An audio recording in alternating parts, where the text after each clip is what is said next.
அரியலூர் மாவட்டத்தில் அமைந்துள்ள அருள்மிகு ஜமதக்னீஸ்வரர் திருக்கோயில் தீயனூர்.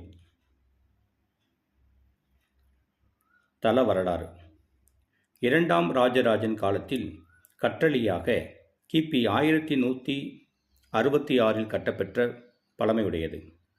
இவ்வூரின் தொன்மையான பெயர் தீயனூர். இவ்வூருக்கு மணக்குலகேசரி நல்லூர் என்ற பெயர் இருந்ததாக கங்கை கொண்ட சோழபுரத்தில் எழுதப்பட்ட 1ஆம் ராஜாதிராஜன் கல்வெட்டு சொல்கிறது. தற்போது உடையவர் தீயனூர், பெருமாள் தீயனூர் என்னும் 2 சிற்றூர்கள் உள்ளன. சிவன் கோயில் அமைந்த பகுதி உடையவர் தீயனூர், விஷ்ணு கோயில் அமைந்துள்ள பகுதி பெருமாள் தீயனூர். வெப்பம் மிகுந்த பிரதேசமாதலால் தீயனூர் என்று அழைக்கப்பட்டது. புராண காலத்தில் இப்பகுதி வில்வ மரங்கள் நிறைந்த வனப்பிரதேசமாக இருந்தமையால் வில்வவாரண்யம் என்று அழைக்கப்பட்டது.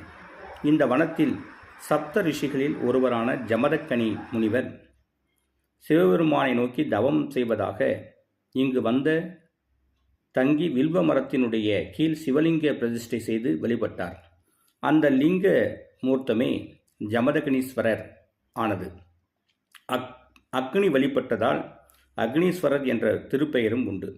திருக்கோயிலை ஒட்டியுள்ள தீர்த்த குளம் அக்னி தீர்த்தமாகவும் இங்கு ஓடும் மருதையாறு புண்ணிய தீர்த்தமாகவும் திகழ்கிறது. ஜமதக்கனியின் அறிவுரைப்படி பரசுராமர் தன் தாய் ரேணுகாதேவியை கொன்ற தோஷம் நீங்க பழுவூருக்கு வடக்கில் ஓடும் மருதையாற்றில்தான் நாள்தோறும் தீர்த்தமாடி ஈசனை வழிபட்டு வந்தார். எனவே இந்த நதி பரசுராம நதி என்ற சிறப்பு பெயராலும் அறியப்படுகிறது. தலப்பெருமை: அன்னை அமிர்தாம்பிகை சன்னதியினுடைய விமானம் கூம்பு வடிவ அமைப்பில் உள்ளது.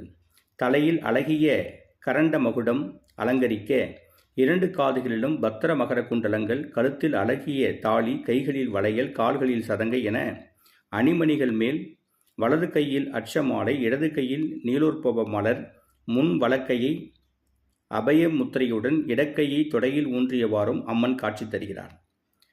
சிறப்பம்சம்: அதிசயத்தின் அடிப்படையில் மூலவர் ஜமதீஸ்வரர் கருங்கல்லால் ஆன சதுர வடிவில் அமைந்த பலகை போன்ற பீடத்தின் மேல் சிவலிங்க திருமேனியராக காட்சி தந்து அருள்பாலிக்கிறார். நன்றி.